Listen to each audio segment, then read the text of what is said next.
IT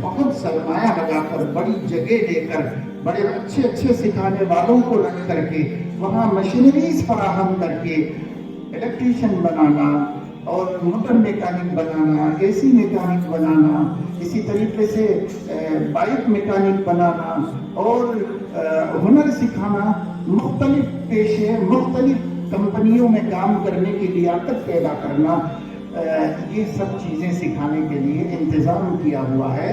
لیکن مجھے کبھی بلایا تھا تو میں گیا سروے کر کے دیکھنے کے لیے، تو انتظامات تو عالی شان ہیں اور سب فری انتظامات کر کے رکھے ہوئے ہیں، لیکن اس کے باوجود ان کے مینجمنٹ کی شکایت یہ ہے کہ غیر مسلم بچے تو آ کے داخلے لے رہے ہیں، مسلمان نہیں آتے داخلے لے رہے۔ یہ ہم لوگوں کی بے حسی ہے۔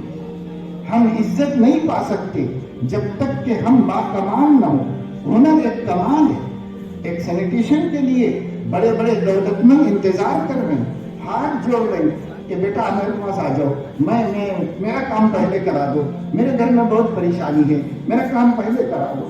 ایک مرتبہ ایسا ہوا ہمارے ہاں کہ ایک ہمارے چیف منسٹر تھے اسٹیٹ کے، وہ چیف منسٹر نے کسی چیز کے سلسلے میں کچھ اپنی ناراضگی ظاہر کی پریس کانفرنس میں، تو ناراض ہوتے ہوئے یہ کہا کہ میرے گھر کے فرسٹ فلور سے جو ہے ٹوائلٹ کا پانی ٹپک رہا ہے، ایک ہفتے سے میں جو ہے آدمی کو تلاش کر رہا ہوں، مل نہیں رہا ہے، پہنچ نہیں رہا ہے، کام نہیں کر رہا ہے، پریشان ہوں گے۔ تو دیکھو چیف منسٹر ہے لیکن ایک ہنر داتا محتاج ہے، ایک ہنر جاننے والے کے لیے تڑس رہا ہے، تڑپ رہا ہے۔ میں ایسے مسلم نوجوانوں کو جانتا ہوں جو اگرچہ کہ میری پوری زندگی میں انگلیوں پہ گنے جانے کے اتنے عدد ہیں، لیکن ان لوگوں کے ہنر نے ان لوگوں کو اس ملک کے متعصب سے متعصب غیر مسلم کے ذہن میں، دل میں ایک عزت دی ہوئی، ان کا مقام ہے۔ کچھ بچے ہمارے یہاں الیکٹریشین ہیں، دونوں بھائی ہیں، وہ مدرسے میں جب بھی ضرورت ہوتی ہے ہم بلا لیتے ہیں، نماز کے پابند، داڑھی رکھے ہوئے، ایسے پابند بچے کہ بسا اوقات دینداروں میں بھی نماز کی وہ پابندی نظر نہیں آتی جو ان کے اندر۔ جیسے ہی اذان ہوئی، جو کام کر رہے ہیں اس کام کو اسی طرح چھوڑ دیتے ہیں، اب کپڑے چینج کر لیتے ہیں، فوراً مسجد جا کر جماعت سے نماز ادا کرتے ہیں۔ ایسے بچے ہیں، لیکن سب سے زیادہ ان سے جب ہم پوچھتے ہیں فون کر کے بیٹا کہاں ہو، تو فلاں جگہ کام کر رہا ہوں، تو کس کا؟ کسی مارواڑی کی بلڈنگ میں کر رہا ہے، کسی RSS والوں کی بلڈنگ میں کر رہا ہے، کسی بجرنگ دل کی بہت بڑی بلڈنگ ہے، پورا شاپنگ کمپلیکس ہے، الیکٹریشین یہ ہے، اور وہ لوگ کیوں میں لگے ہوئے ہیں کہ ہم کو آپ سے ہی کرانا ہے، اور آپ جب نماز کے لیے جانا چاہیں چلے جائیں، مگر کام آپ کر کے دیں۔ کیوں؟ صاف ستھرا کام کرتے ہیں، دیانت کے ساتھ کرتے ہیں، دھوکہ نہیں دیتے، اور ان کو اطمینان ہوتا ہے کہ ان کو کام دے کر ہم کو نگرانی نہیں کرنی پڑے گی، وقت پہ کر کے دے دیتے ہیں۔ اور ایسے لوگوں کی نماز سے بھی شکایت نہیں ہے، ایسے لوگوں کے روزے سے بھی شکایت نہیں ہے، ایسے لوگوں کی داڑھی سے بھی شکایت نہیں ہے۔ آپ کو کوئی کمال ہی نہ ہو اور آپ صرف یہ سنت و سنت کی باتیں کریں گے تو بے کمال لوگوں کو کون عزت دیتا ہے بھائی؟ کمال پیدا کرو اپنے اندر۔ کمال آدمی کو منواتا ہے، کمال آدمی کی ضرورت کا قائم کرتا ہے آدمی۔ لیکن ہمارے قوم نہ ہنر سیکھنے کے لیے تیار ہے، نہ علم حاصل کرنے کے لیے تیار ہے۔ حضرت شیخ سعدی رحمۃ اللہ علیہ نے صدیوں پہلے فرمایا تھا، ان کی کتاب گلستہ میں یہ بات ہے کہ اگر آدمی کے پاس یا تو ہنر ہونا چاہیے یا تو علم ہونا چاہیے، اگر آدمی کے پاس علم بھی نہیں ہے، ہنر بھی نہیں ہے، مال بھی نہیں ہے، تو کہیں بھی جائے گا عزت نہیں پائے گا۔ اگر یہ چیزیں اس کے پاس موجود ہیں تو وہ باعزت ہو جائے گا، جہاں بھی جائے گا کسی کا محتاج نہیں ہے، اپنے ذریعے سے وہ اپنی زندگی کا سامان خود کرے گا۔ میں آپ کو سیرت میں اس کی مثال بتاتا ہوں۔ نبی کریم صلی اللہ تعالی علیہ وسلم جب ہجرت کر کے مدینہ منورہ تشریف لے گئے تھے تو ہجرت کرنا مسلمانوں پر فرض تھا۔ جو بھی مسلمان ہے کسی جگہ پر ہے اسے مدینہ آنا ضروری تھا، وہ اپنا وطن چھوڑ دے اور مدینہ آ جائے۔ مکہ فتح ہونے کے بعد ہجرت کا یہ حکم منسوخ ہو گیا، نہ ہجرت بعد الفتح کہا گیا۔ فتح مکہ کے بعد اب ضرورت نہیں تھی ہجرت کی، فتح مکہ سے پہلے اپنی سیکورٹی اور سیفٹی کے واسطے ہر کلمہ گو کو مدینے کے دارالسلام میں آ جانا ضروری تھا، وہیں اس کی حفاظت ہو سکتی تھی۔ اس لیے حکم تھا آ جاؤ بھائی، جو کلمہ پڑھ لیا مسلمان ہے مدینہ آ جاؤ ہجرت کر کے، چھوڑ دو بال بچوں کو، وطن کو، گھر کو، مکان کو، جائیداد چھوڑ کے آ جاؤ، سب چھوڑ کے آ جایا کرتے تھے۔ تو ایک ایک لوگ آ رہے تھے مکے سے، جو مسلمان بنتے مدینہ آ جاتے، جو مسلمان بنتے مدینہ آ جاتے۔ لیکن اب سوال یہ تھا کہ ایک دو لوگ تھوڑے ہی، سینکڑوں ہزاروں لوگ مہاجرین آ رہے ہیں ہجرت کر کر کے، اور نبی پاک صلی اللہ علیہ وسلم کا مکہ مدینہ منورہ میں ابھی بیت المال نہیں قائم تھا، اور کوئی ذریعہ آمدنی کا نہیں تھا، صرف آپ اس شہر کے حکمراں تھے، اور اس کے لیے دولت، پیسہ، خزانہ کچھ بھی نہیں تھا آپ کے پاس۔ آنے والے اتنے سارے لوگوں کو کہاں سے کھلائیں گے؟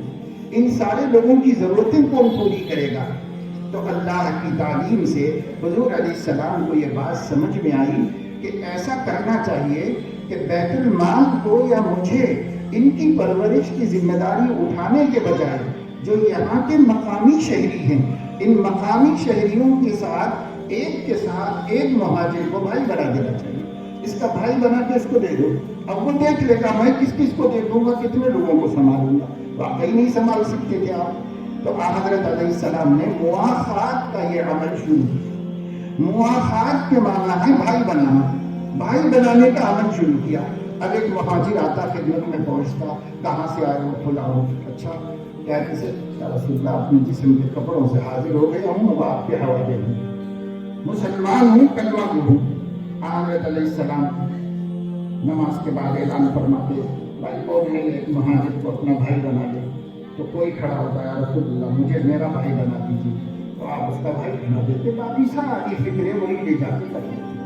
یہ بڑا اچھا سسٹم حضور نے بنایا تھا، بغیر کسی خرچے پرچے کے تمام مہاجرین مدینے میں سیٹل ہو گئے، اور مدینے میں آباد ہو گئے تمام مہاجرین۔ انصار کا بھی کوئی نقصان نہیں ہوا، بلکہ نبی کے بنائے ہوئے بھائی کو اپنے سگے بھائیوں سے زیادہ محبوب اور عزیز رکھتے تھے، جس کا ذکر قرآن میں اللہ نے فرما دیا۔ یہ انصار کی خوبی تھی۔ اب مہاجرین کی خوبی کیا ہے؟ مہاجرین میں جو نہایت کمزور تھے، واقعی بہت محتاج تھے، وہ تو انصار کا بوجھ بنے، لیکن کوئی بھی مہاجر جو صحت مند سلامت تھا وہ کسی کا بوجھ نہیں۔ اب ایک صحابی آئے، حضرت عبد الرحمن بن عوف رضی اللہ عنہ۔ حضرت عبد الرحمن بن عوف حضور علیہ السلام کے رشتہ دار بھی تھے، خاندان قریش کے بہت عزت دار نمبر تھے۔ یہ بھی ہجرت کر کے آئے تو خالی ہاتھ آئے، کچھ نہیں، ایک چادر بندی ہوئی، ایک چادر اوڑھے ہوئے، بس یہ جسم کے کپڑوں سے حاضر ہو گئے، ایک توڑی بھی ساتھ میں نہیں لا سکتے وہاں سے مکے سے۔ اور جب مدینہ پہنچے تو بالکل محتاج پہنچے، حالانکہ وہاں اچھے بڑے تاجروں میں سے، لیکن یہاں محتاج بن گیا۔ حضور علیہ السلام نے دیکھا ایک معزز ہے، معزز خاندان کا آدمی ہے، کسی معزز خاندان کے آدمی سے بھائی چارگی کرنا ہے۔ چنانچہ حضور اکرم صلی اللہ علیہ وسلم نے ان کا بھائی چارہ مدینے کے ایک رئیس حضرت سعد کے ساتھ کرا دیا۔ حضرت سعد ان کو لے کے اپنے گھر گئے اور جا کے کہا آپ کو اللہ کے نبی نے میرا بھائی بنایا، آپ میری ہر چیز کے حقدار ہیں، میرا کوئی بھائی نہیں، آپ میرے بھائی ہیں۔ اس وقت میرے پاس 2 مکان ہیں، ایک مکان آپ لے لیجئے، جو آپ لے لیں گے دوسرا والا لے لیں گے۔ میرے پاس کھیت ہے، آدھا آپ کو دے دینا چاہتا ہوں، جو حصہ آپ لے لیں گے باقی کا آدھا میں رکھ دوں گا۔ میری 2 بیویاں ہیں، اس زمانے تک پردہ اور حجاب کے احکام نہیں آئے تھے، انہوں نے کہا میری 2 بیویاں ہیں، آپ جس کو پسند کر دو میں جواب دے دیتا ہوں، اپنی بیوی بنا دو اور دوسری والے کو میں رکھ دوں گا، یعنی نہ صرف آدھا لوں گا بلکہ تمہاری پسند والا لوں گا۔ ایسا بھائی ملا ان کو مدینے منورہ میں، اور یہ بھائی کسی باتیں نہیں تھی، یہ لوگ حقیقت میں ایسا ہی کرنے والے تھے۔ حضرت عبد الرحمن بن عوف نے سب سنا، تعجب کیا، کیسے بندے ہیں، کیسے لوگ ہیں، اپنا سب کچھ ایک اجنبی کو صرف نبی کے بھائی بنا دینے سے دینے کے لیے تیار ہے، آدھا آدھا ہر چیز میں سے آدھا لے لو، نبی نے بھائی بنا دیا ہے۔ انہوں نے خوشی کا اظہار کیا اور اس کے بعد یہ کہا اللہ کے کرم سے میں محتاج نہیں ہوں، جوان ہوں، صحت مند ہوں، ہنرمند ہوں، تجربے کار ہوں، مجھے کسی بھی چیز کی ضرورت نہیں۔ اللہ تمہارا بھلا کرے، تمہاری بیوی کو بھی تم ہی رکھ لو، تمہارا کھیت بھی تم ہی رکھ لو، اور تمہارا گھر بھی تم ہی رکھ لو، مجھے بازار کا پتہ بتا دو، میں مارکیٹ میں جا کر خود کچھ کاروبار کروں گا۔ انہوں نے اوقاس کا پتہ بتا دیا۔ اوقاس مدینے میں مدینے کی ایک منڈی تھی، اوقاس تو مکے کی منڈی تھی، انہوں نے مدینے کی ایک منڈی کا پتہ بتا دیا، اس میں گئے اور وہاں جا کر کے انہوں نے مال لے کر آنے والوں سے بات چیت کی، ایک کامیاب تاجر کی طرح بات چیت کی، کیونکہ تجربہ تھا، اور انہوں کو بڑا بھروسہ ہوا ان کی بات چیت سے، تو ان سے ادھار خرید لیا مال، اور ان سے ادھار خریدا ہوا مال دن بھر میں فروخت کر دیا، اور ان کے پیسے شام کو ادا کر دیے، اور جب اپنے بھائی کے گھر واپس آئے تو کچھ گھی لے کر کے آئے اور کچھ پنیر ساتھ میں نفے میں لے کر بچا کے لے کر کے آئے، بخاری شریف کی حدیث ہے۔ اور جب وہ گھر میں آئے انہوں نے اپنے جن کے بھائی بنائے گئے تھے ان کو دے دیا کہ بھائی یہ کچھ انتظام کر دو، کھانے پینے کا ہم بھی سامان دے دیا۔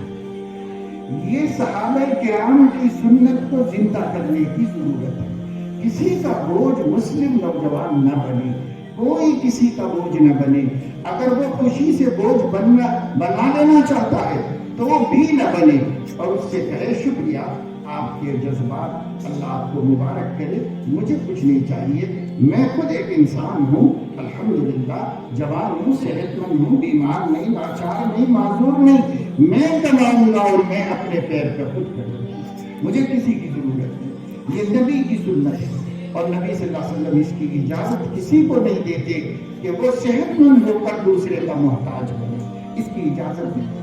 آج مسلمانوں کی ایک بڑی تعداد کا سروے کیجئے، 25 سال 30 سال کے ہیں اور باپ کا کھا رہے ہیں اور دوسروں کا بوجھ بنے ہوئے ہیں۔ کیوں مسلمان ایسا کرتے ہیں؟ ان کے سامنے نبی کی سیرت نہیں ہے، نبی کی تعلیمات نہیں ہے۔ حضور اکرم صلی اللہ علیہ وسلم کے پاس ایک صحابی آئے اور ان صحابی نے حضور علیہ السلام سے مدد طلب کی، آپ نے ان کی مدد کر دی، دوبارہ آئے تو مدد کر دی، پھر آئے تو فرمایا اس وقت میرے پاس دینے کو کچھ بھی نہیں ہے، تم یہاں بیٹھے رہو، پھر اگر اللہ دے گا تو میں دے دوں گا۔ حضور علیہ السلام نے ان سے پوچھا تمہارے گھر میں کوئی چیز ایسی ہے جس کو بیچا جا سکے؟ تو کہنے لگے یا رسول اللہ بہت محتاج ہوں، صرف چمڑے کا ایک بچھونا ہے جس کو بچھا کر ہم میاں بیوی اس پہ سو جاتے ہیں، اس پہ لیٹ جاتے ہیں، بس اور اس کے علاوہ کچھ بھی نہیں، یہ ایک پیالہ ہے میرا جس میں ہم لوگ کھانا کھائیں۔ حضرت علیہ السلام نے وہ 2 چیزیں منگوائیں، ان کو مسجد میں نیلام کیا، 2 درہم ملے، 2 درہم ان کے ہاتھ میں دیے اور فرمایا 1 درہم سے جو خرید کے دو تاکہ گھر میں روٹی بن جائے، اور 1 درہم کی کلہاڑی خرید کے لاؤ۔ وہ کلہاڑی دے کے آئے، حضور علیہ السلام نے خود جا کر ایک ببول کی ٹہنی توڑ کر اس کلہاڑی میں لگایا، ان کے ہاتھ میں دیا، جنگل سے لکڑیاں کاٹو، بستی میں لا کے بیچو، یہ مان کے کھانا اچھی چیز ہے۔ چنانچہ 20 دن تک آنے سے منع کر دیا کہ 20 دن تک میرے پاس مت آؤ، تو وہ نہیں آئے، اور اس کے بعد جب آئے تو بہت خوشحال آئے۔ حضور علیہ السلام نے ان کے چہرے پر بشاشت و خوشی دیکھی، کیا حال ہے بھائی؟ یا رسول اللہ اللہ آپ کا بھلا کرے، میں تو 20 دن سے روز کھا رہے ہیں، گھر میں آرام سے ہیں، پیسہ بھی موجود ہے، اور میرے گھر کے اندر کچھ اماؤنٹ بھی ہے، کوئی محتاج ضرورت مند نظر آ جائے تو دے سکتا ہوں میں اس کو۔ اللہ کے نبی صلی اللہ علیہ وسلم نے فرمایا جب یہ زندگی اچھی ہے یا وہ زندگی اچھی تھی، تم جا کے مانگتے ملا ملا نہ ملا نہ ملا، وہ اچھی ہے یا یہ زندگی اچھی ہے؟ تو حضرت علیہ السلام نے یہ زندگی کی ترغیب دی، اس کی تعلیم دی، اس کی فضیلت دی۔ ابو قبیصہ رضی اللہ تعالیٰ عنہ آئے تھے حضور علیہ السلام سے مدد مانگنے کے لیے، تو آپ نے کہا میں ضرور کروں گا، اللہ مجھے کچھ دے گا تو پہلے تم لوگوں کو کھلاؤں گا پھر میں کھاؤں گا، لیکن دیکھو اے ابو قبیصہ اچھی طرح سن لو، سوال کرنا مخلوق سے 3 آدمیوں کو جائز ہے، اور ان کے علاوہ کسی کے لیے مخلوق سے سوال جائز ہے۔ ایک اس شخص کے لیے جائز ہے جو شخص کسی ٹیکس میں مبتلا کر دیا گیا ہو، دیت اس کے اوپر آ گئی ہو یا کوئی برامہ لگ گیا ہو تو وہ دے نہ سکتا ہو تو کسی کی مدد لے کر ادا کرنے کے واسطے سوال کر سکتا ہے۔ اور دوسرا وہ شخص سوال کر سکتا ہے جس کو کوئی حادثہ پیش آ گیا ہو اور وہ لاچار ہو، معذور ہو اور خود سے کچھ نہیں کر سکتا تو اس کو اجازت ہے کہ وہ دوسرے سے مانگے۔ قرض اتنا زیادہ ہو گیا اب ادا کرنے کی کوئی صورت نہیں تو وہ مدد مانگ کر قرض ادا کر سکتا ہے۔ تیسرا وہ شخص جس کی گھر میں فاتح ہونے کے لیے محلے کے 3 آدمی شہادت دے سکیں وہ شخص سوال کر سکتا ہے، اور چوتھا کوئی سوال نہیں کر سکتا، اگر کرے گا تو یہ سوال قیامت میں اس کے چہرے پر ذلت بن کے آئے گا اور اللہ کے سامنے محشر میں رسوا ہونا پڑے گا۔ جس نبی نے یہ تعلیم دی ہے اس نبی کی امت کو خود مکتفی ہونے کی کوئی فکر نہیں کہ بھئی معاشی طور پر ہم خود مکتفی ہو جائیں، ہمارے پاس کوئی ہنر ہو اس ہنر سے ہو جاؤں، یا ہمارے پاس علم ہو، ڈگری ہو، اس کے ذریعے سے ہو جائیں، کسی ذریعے سے ہو جائیں۔ دونوں چیزوں کی صحابہ میں فضیلت تھی۔ صحابہ کوئی بھی بیٹھ کے نہیں کھاتے تھے، محنت کرتے تھے، کوشش کرتے تھے، کام کرتے تھے۔ تو میرے دوستو عزیزو، علم کی طرف دھیان دو، علم حاصل کرو، علم جتنا حاصل کرو کم ہے، علم کے بارے میں حد نہیں ہے کہ صاحب اب بس اب کافی ہے۔ ایک مرتبہ حضرت حکیم الامت رحمۃ اللہ علیہ سے ان کے خاص خادم اور بڑے محبوب مرید تھے حضرت خواجہ عزیز الحسن مجذوب رحمۃ اللہ علیہ، وہ سرکاری ملازم تھے، حافظ عالم نہیں تھے، انگریزوں کے دور میں ڈپٹی کلکٹر تھے اور اچھی نوکری تھی، موٹر ان کے پاس تھی، کار تھی اس دور کے اندر اور بنگلہ تھا، سب کچھ تھا ان کے پاس۔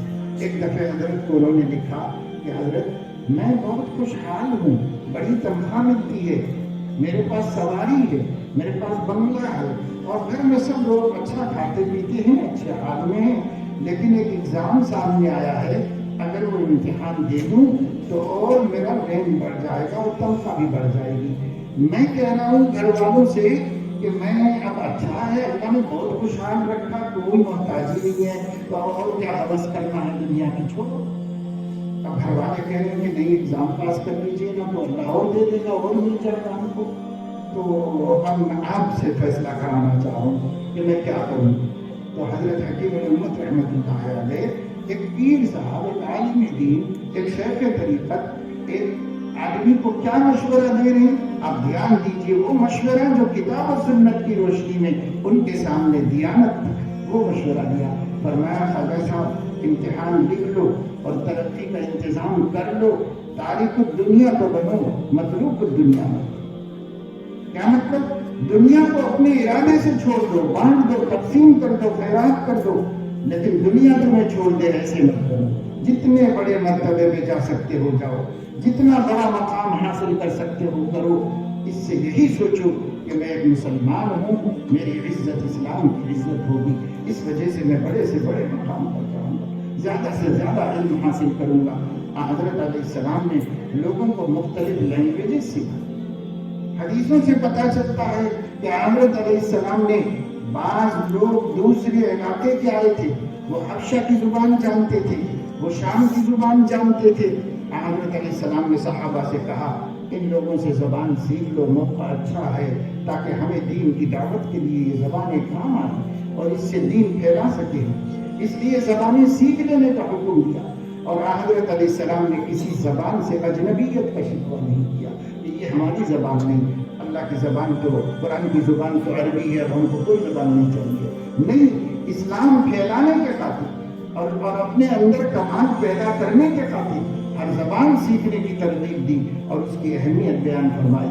تو میرے عزیزو دوستو، آج سیرت النبی صلی اللہ علیہ وسلم کے حوالے سے یہ پیغام آپ سب کو اور آپ کے ذریعے سے اس شہر کی سماج کو ہم یہ دینا چاہتے ہیں کہ خود مختار بنو، خود مکتفی بنو، حکومتوں کے شکوے کرنے کی کوئی ضرورت نہیں ہے، کسی کا کوئی سوائے وقت خراب کرنے کے ہمیں کوئی فائدہ نہیں ہے۔ اپنے کو قادر بناؤ لائق بناؤ, کہیں سیٹ ہونے کے لائق بناؤ, ہم کو دنیا کا مطلوب بناؤ اپنے کو, کہ دنیا ہمیں ڈھونڈ رہی ہو کہ ارے یہ آدمی اس کے اندر ہم بناؤ.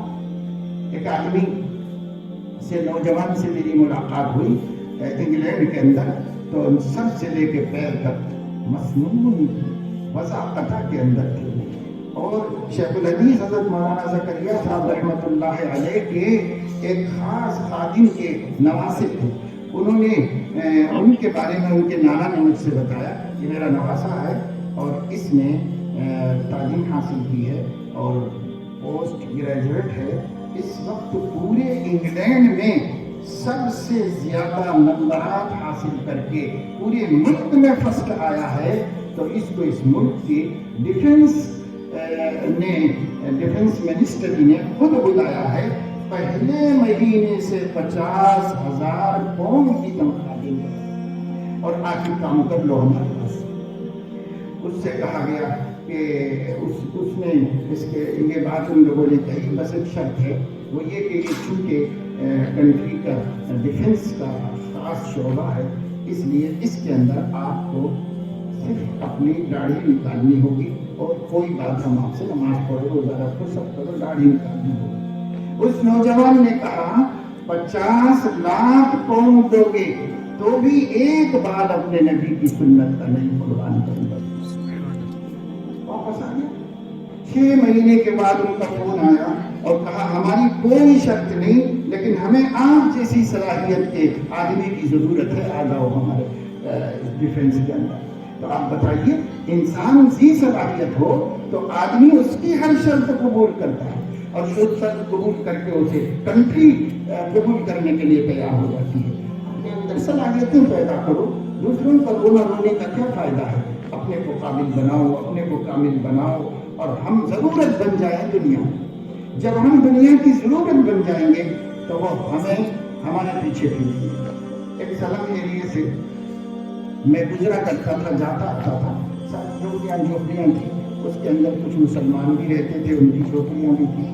ایک دفعہ وہاں سے میں گزر رہا تھا تو میں نے دیکھا کہ بڑے بڑے بڑا امیر آدمی نہایت قیمتی گاڑی میں بیٹھا ہوا ہے, اور گاڑی ایک جھوپڑی میں کھڑی ہوئی اور انتظار کر رہے, آپس میں باتیں کرتے ہوئے.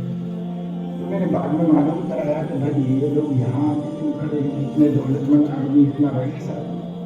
معلوم ہوا کہ اس کے پاس بور کرنے کی, بورنگ کی گاڑیاں جو لاکھوں لاکھ روپے کی ہوتی ہیں, ایسی اس کے پاس 50 گاڑیاں ہیں. ریڈی بڑا دولت مند. وہ ایک سلم ایریے میں آ کے صبح فجر کے بعد میں نہایت قیمتی کار میں اپنے دوستوں کے ساتھ کھڑا باتیں کرتا ہے. پتا چلا کہ اس جھوپڑی میں ایک بچہ رہتا ہے. یہ بچے کو ایک ہنر آتا ہے, اور وہ ہنر یہ کہ بورنگ کی بیڑ اٹک جاتی ہے, کبھی ٹوٹ جاتی ہے, چھوٹ جاتی ہے, تو یہ بڑی حکمت سے اس کو نکال لیتا ہے. ایک ہوشیاری ہے جو اللہ نے تجربے سے اس کو دے دی ہے, نہ کوئی تعلیم نہ کوئی قابلیت. نہایت غریب گھرانے کا جھوپڑی میں رہنے والا بچہ, اور اس کے سامنے تین کی گاڑی میں بیٹھا ہوا 50 موٹر گاڑیوں کا, بورنگ کی گاڑیوں کا مالک کھڑا انتظار کر رہا ہے. کیا چیز ہے, اس نے اس کو یہاں لا کے جھکایا, اور اس نے اس کو اس بچے کے گھر کی دہلیز پہ کھڑا کیا. ایک ہنر میں تو وہ ہنر کا وہ محتاج تھا, اس نے آ کر کے اس کو جھکنا پڑا. کوئی وہ یہ بھی نہیں دیکھا کہ بھائی یہ مسلمان ہے کہ کون ہے, کون کسی کا مطلب ہے, اس کو میرا کام ہو جائے, کیونکہ بہت قیمتی ہوتی ہے. اگر یوں چھوڑ دیا جائے تو بہت نقصان ہوتا ہے, اس لیے نکال لینا اس کے لیے بہت اچھی چیز ہے.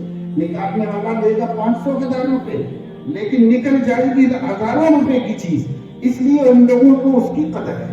میں یہ مثال اس لیے دیتا ہوں اکثر جگہوں کے اوپر کہ ہمارے نوجوانوں کو سمجھ میں آئے کچھ تو اپنے پاس ہو بھائی جس کے لوگ محتاج ہوں.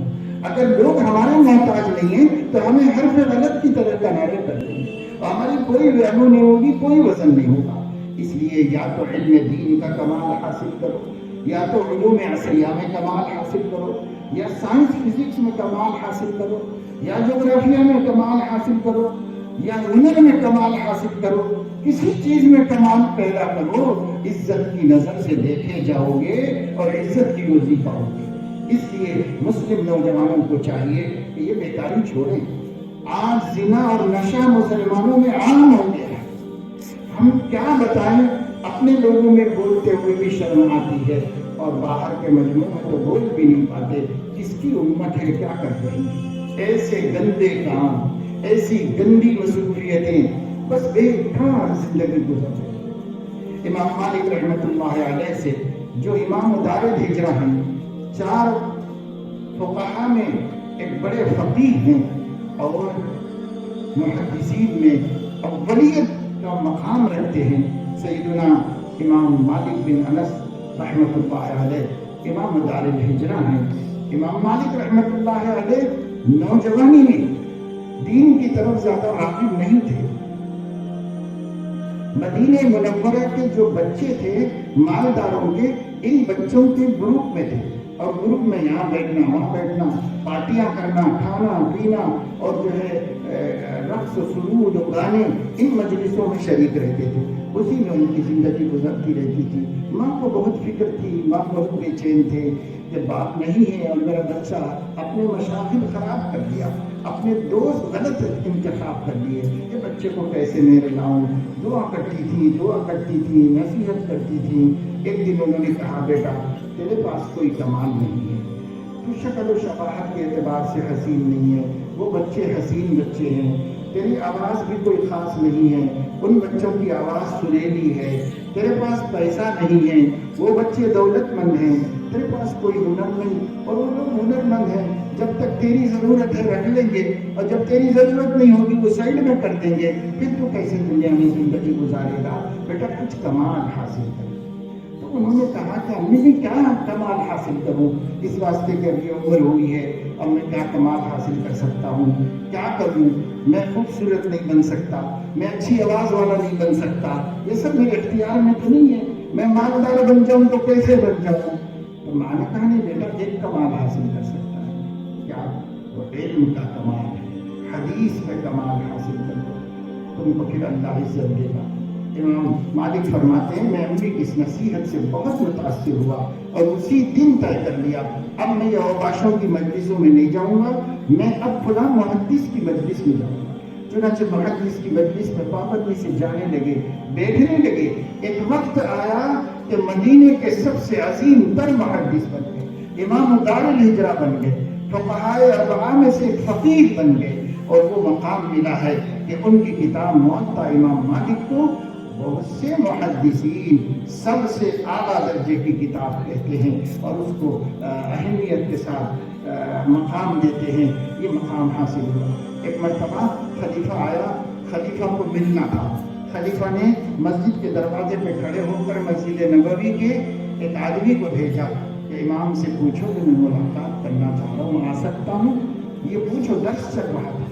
امام مالک نے سب اٹھایا اور بادشاہ کے خلیفہ سے, بادشاہ کے خادم سے کہا کہ میں اس وقت حدیث رسول پڑھا رہا ہوں, بادشاہ سے کہو کہ واپس جائیں, جب میں فارغ رہوں گا تب بلا. یہ مقام اللہ نے کمال علم کے ذریعے سے عطا فرما دیا. وقت کا بادشاہ, اس کو بھی ریجیکٹ کر دیا اپنے دروازے سے کہ میں کام میں مصروف ہوں, بعد میں ملوں گا. یہ مقام حاصل ہوا. تو کیسے حاصل ہوتا ہے؟ آج ہماری قوم کے بچے کوئی کمال کے لیے جدوجہد نہیں کر رہے. صرف 3%, 2% بچے ہوں گے جو کمالات حاصل کر رہے ہیں. اکثر کو پڑھنے کا شوق ہی نہیں. اس لیے میرے دوستو, بہت کوشش کرو, فکر کرو. اس ملک کے حالات تیزی سے بدل رہے ہیں. ہم ایک ایسے مستقبل کی طرف جا رہے ہیں جس مستقبل میں اپنا مقام ہم طے کرنا اب مشکل ہے. اس وجہ سے ہم مذبذب ہیں, ابھی ہم کچھ طے نہیں کر پا رہے.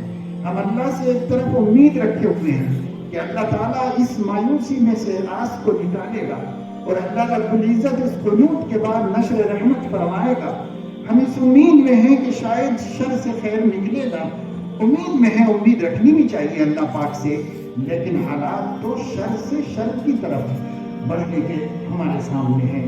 ایسے میں اگر ہم اپنی غفلت کا پردہ چاک نہیں کریں گے, اگر ہم اپنی بے حسی کا تلسم نہیں توڑیں گے, اگر ہم اپنے آپ کو بالکل دنیا سے علیحدہ رکھ کر زندگی گزارنے کا وتیرہ نہیں چھوڑیں گے, تو میرے دوستو حالات کا مقابلہ کرنے کے ہم اہل نہیں ہوں گے. حالات ہمیں کچل دیں گے، حالات ہمیں مٹا دیں گے، اس لیے اپنے کو اہل بنانا ہے۔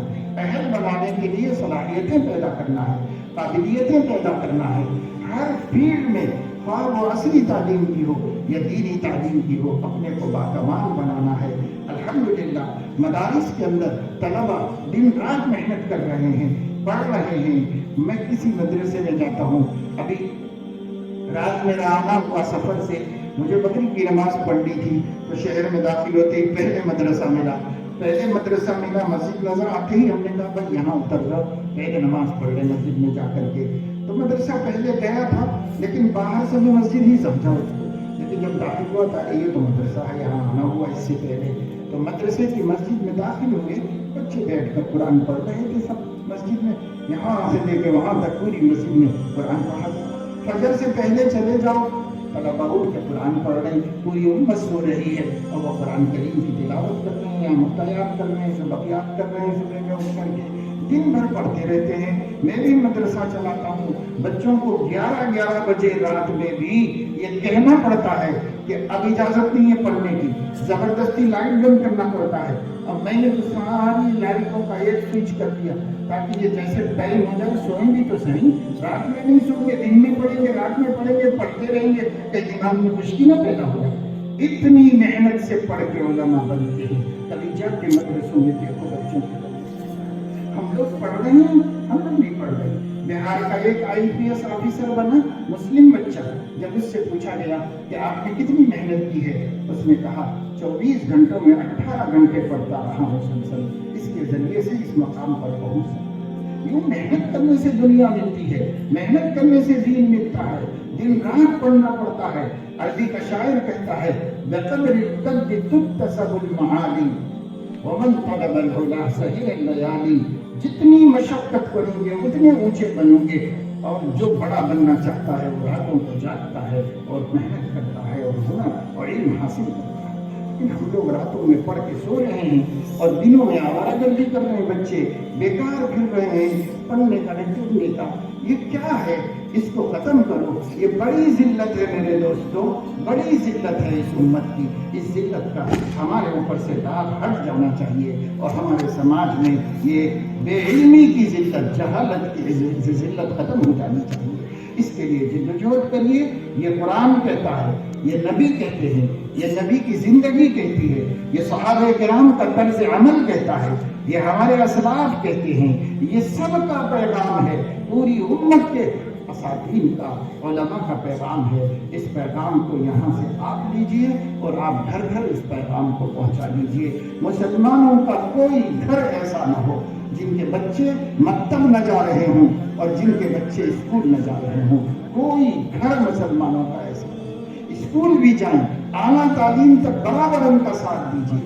اب تو حکومت دعویٰ کر رہی ہے، کس قدر کامیاب ہوگی اللہ بہتر جانتے ہیں، لیکن جو نیا تعلیمی نظام اس ملک میں لایا گیا ہے، جسے لوک سبھا نے منظور کر دیا ہے، جسے راجیہ سبھا نے منظور کر دیا ہے، جسے منسٹری آف ایجوکیشن نے منظور کر دیا ہے، اور 2023-24 کے تعلیمی سال سے اس نظام تعلیم کو مسلط کرنے کی بات کہی جا رہی ہے، تو اس کا ایک پہلو تو مجھے بڑا اچھا لگا، اور وہ پہلو یہ ہے کہ وہ تعلیم کو کمپلسری کر رہے ہیں RTE کے تحت، کہ اس ملک کے ہر بچے کو، ہر بچی کو 12ویں تک پڑھنا پڑے گا، اور کوئی صورت ان کی نہیں پڑھنے کی ہم باقی نہیں رکھیں گے۔ اگر نہیں پڑھنا چاہیں گے تو ان کو ہیلتھ ڈپارٹمنٹ سے نوٹس دلائیں گے، اگر نہیں پڑھنا چاہیں گے تو نیشنل چلڈرن رائٹس سے ان کو نوٹس دلائیں گے، کسی بھی طرح مجبور کر کے اسکول جانے۔ انہوں نے کہا یہ پہلو تو بڑا اچھا ہے کہ ہر ایک کو پڑھنے پر وہ مجبور کریں گے، اور خدا کرے کہ اس مجبوری میں بھی پڑھ لیں تو بہت کامیابی کا ہمارے لیے رستہ ہو جائے گا۔ لیکن اس کے ساتھ جو دوسرا پہلو ہے وہ ذرا ہمارے لیے اور صرف ہمارے لیے بہت تشویشناک ہے، اور وہ پہلو ہے ان لوگوں نے جو سلیبس اور جو سسٹم مدون کیا ہے، یہ سسٹم بھی اور یہ سلیبس بھی وہ عہد قدیم یعنی اشوک کے دور کے بھارت کی نمائندگی کرتا ہے۔ وہ مسلمانوں کے آنے سے پہلے کے بھارت کی دور کی نمائندگی کرتا ہے، اسی کلچر کی نمائندگی کو انہوں نے بھارتیہ کلچر کا نام دیا ہے۔ اور باہر والے آنے کے بعد ہندوستان نہیں تھا، بھارت نہیں تھا، اس لیے مسلم دور کا بھی کچھ نہیں لیا جائے گا، کرسچن دور کا بھی کچھ نہیں لیا جائے گا، اور کانگریس کے دور کا بھی کچھ نہیں لیا جائے گا، یعنی آزادی کے بعد سے بھی کچھ نہیں لیا جائے گا، سب ان سے پہلے کے دور کا لیا جائے گا۔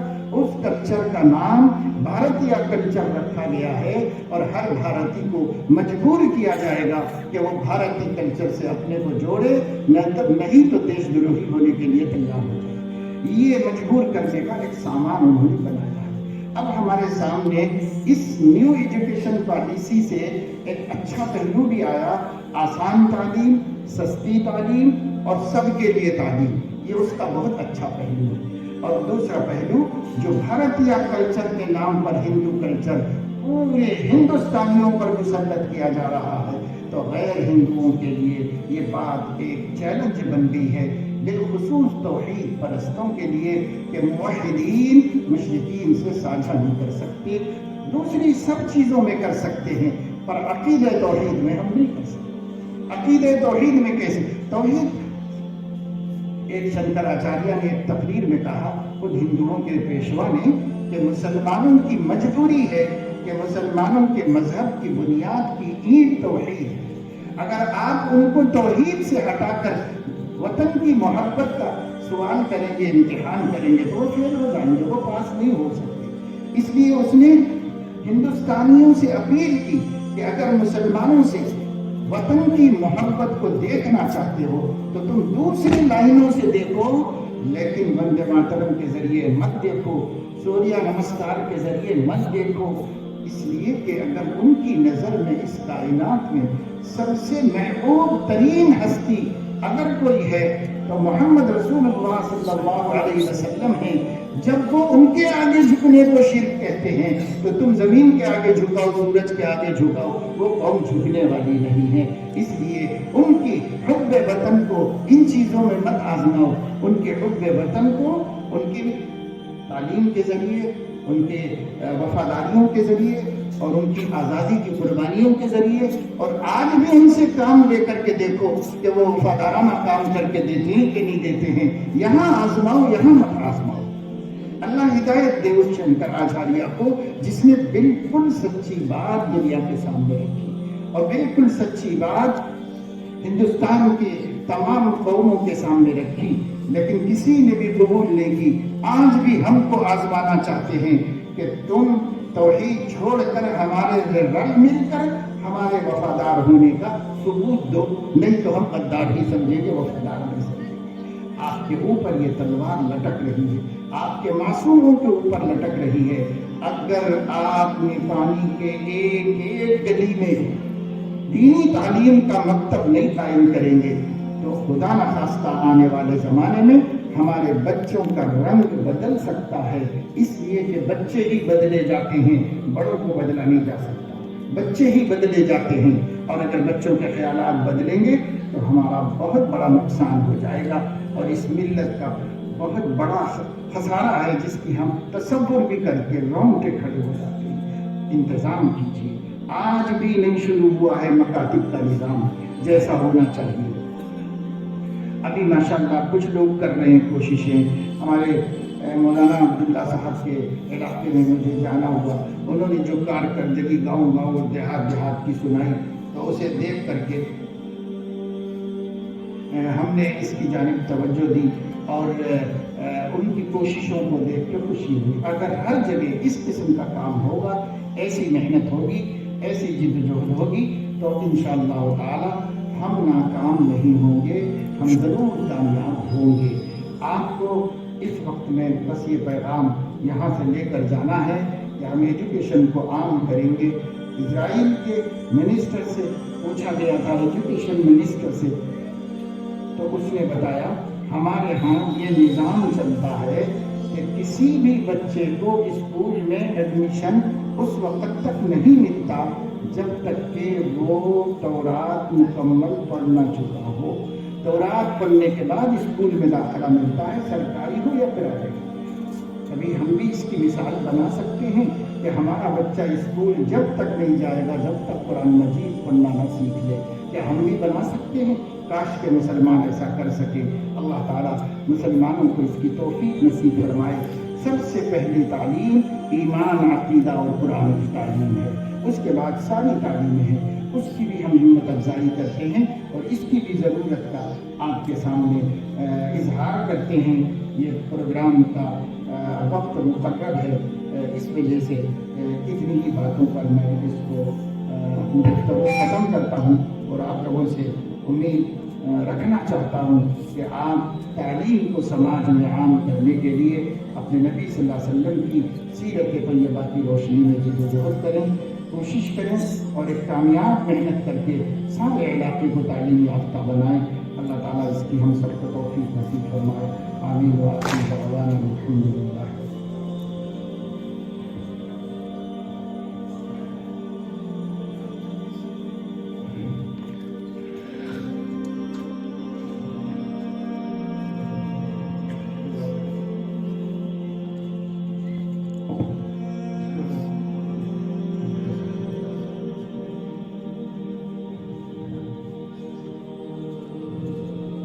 کیا لکھا خوب تیرا انداز دلکشانہ، کیا لکھا خوب تیرا انداز دلکشانہ، تڑپا گیا دلوں کو تیرا واضح ناصحانہ۔ ہم پھر سے حضرت والا کا دل سے شکر گزار ہیں اور دعا وہ ہے کہ اللہ تعالیٰ آپ کی آمد کو ہمارے لیے اصلاح کا ذریعہ بنائے اور آپ کو جزائے خیر عطا فرمائے۔ اور ہم آپ سب کے بھی شکر گزار ہیں کہ آپ نے ہماری ہمت افزائی فرمائی۔ نہ یہ رات ختم ہوتی، نہ یہ بات ختم ہوتی، جو پیاس دل کی بجھتی تو کچھ اور بات ہوتی۔ دل سے جو بات نکلتی ہے اثر رکھتی ہے، پر نہیں طاقت پرواز مگر رکھتی ہے۔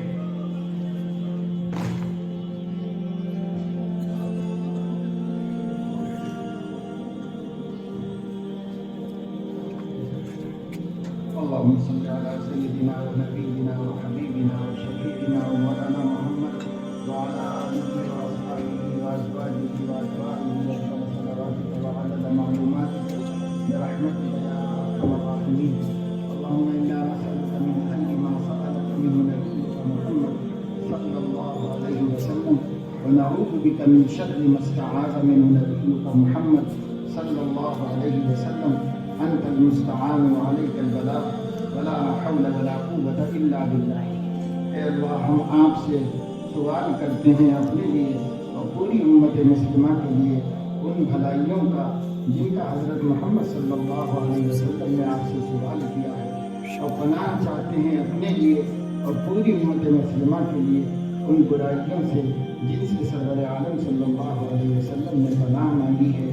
انت المستعان وعليك البلاغ ولا حول ولا قوة إلا بالله۔ سبحان ربك رب العزة عما يصفون